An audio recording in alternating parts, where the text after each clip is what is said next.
We're here at Hillary Clinton's headquarters now, going to talk to two of her senior advisors about the campaign and about this headquarters and the culture thereof. Joining us now, Amanda Renteria is the National Political Director. Marlon Marshall is the Director of States. We're going to have to figure out what that means in the course of this interview. That seems like, seems like an awesome title that somebody worked for Napoleon would have had. Amanda, start with you. Not everybody who's watching knows you've got a big title. A political director is a huge thing.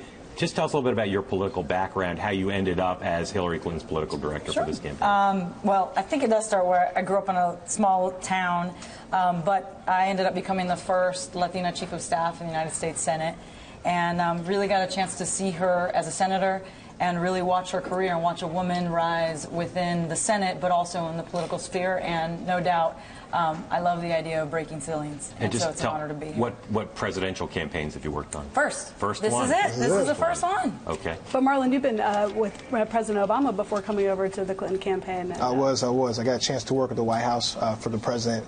Prior to that, I actually started, one of the reasons I started was my mom's teacher, 36 years, and was very involved in the political process in terms of letting us know as kids how we had to make sure that we are participating in that process to make sure that we are always fighting for education. So I started off right after college, got involved in campaigns, got a chance to work for the secretary in 2008 during her first run, and then the president on the general election and the re-elect, and then, like you said, got a chance to work in the White House. All right, so what is Director of States? Well, we have, honestly, I have a support role. We have 4 fantastic state directors in Iowa, New Hampshire, Nevada, and South Carolina. My job is to make sure they get what they need to run very distinct state programs, that we're building a volunteer infrastructure in Iowa that's going to help us win Iowa caucus, that we're building an infrastructure in New Hampshire that's going to reach out to voters and make sure we're successful in the Hampshire primary. They're great. My job is to help make sure they get what they need. So one of the reasons we're excited to be here today is that this headquarters has not been up and running very long. It hadn't been open to the press very much, but we were allowed to walk around, talk to some of your colleagues all day. Everybody seems to be in a pretty good mood, and seems, even though it's a young campaign and there are a lot of people here just working to get their first time, the spirit seems pretty good. I'm just wondering, you all have done politics before. How would you characterize kind of the ethos of this particular campaign?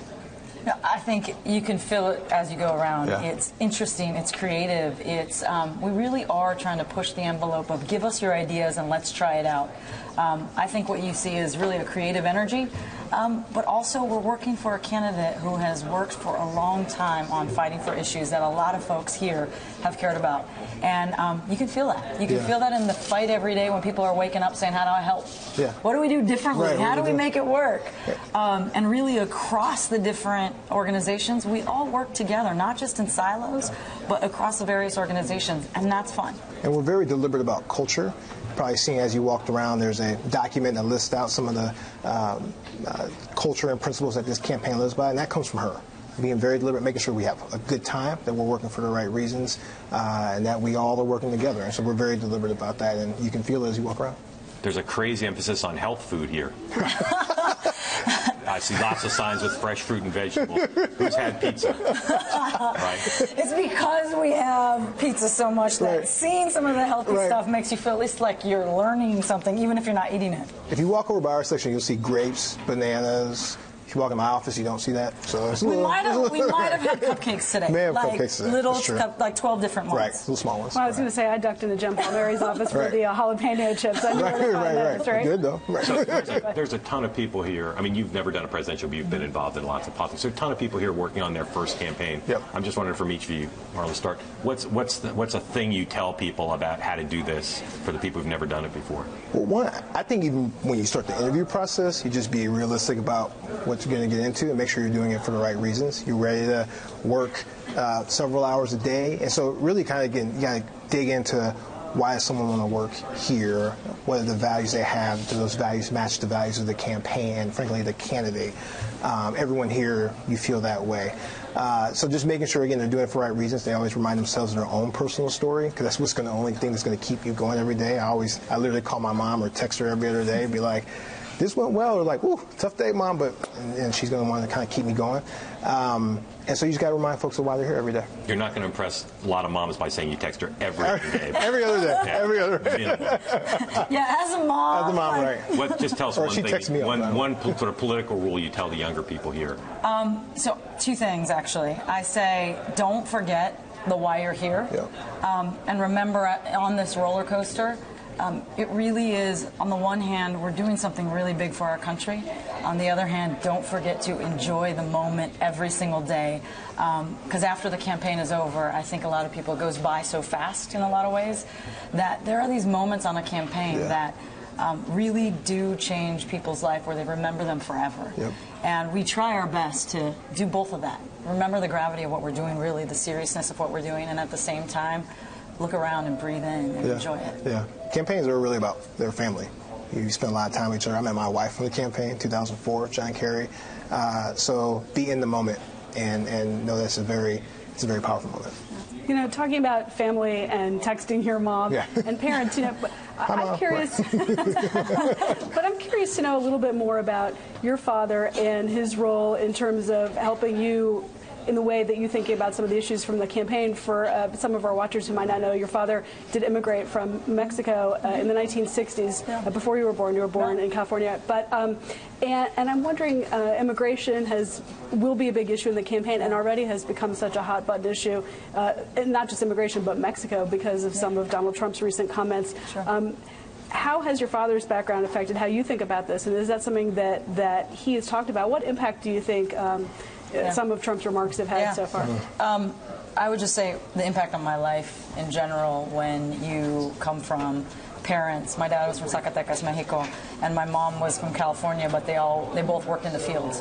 And when you realize that somebody works so hard for you to have the opportunities in life, it truly is at your core and in everything you do. And being able to be as blessed as I've been to be able to have the opportunities I've had, it's never lost on me that there's some kid, whether it's like my dad just wanting to make a better life for somebody else, or growing up figuring out, how do I make my parents proud for all the hard work they did.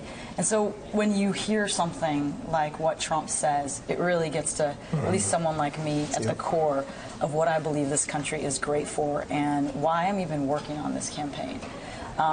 And what I've said about it is, it used to be an honor. I used to say it's an honor to be a national political director, because we're trying to build the biggest tent that's ever been built and be welcoming to everyone. But it's really become much more of a responsibility to me, that I really do want everyone to feel like our campaign, the Democratic Party, we're here, we welcome you, and we give you honor and want you to succeed in life. What's your dad's analysis on Donald Trump? Well, my dad, you know, he taught us all girls how to punch. And so you can imagine what he thought if I came across him. Mija, be ready. You know, be ready to fight. But, I think it's a little bit hurtful. I think he probably views it from the eyes of my boys. I have now boys who are growing up, right, and what they think about being Mexican. And I think he's a little softer in his older age. He tells me to still punch, but he tells them, like, it's okay, it's going to be okay, we're going to build a better world for you. That's interesting. So it's been interesting to see sort of the reaction.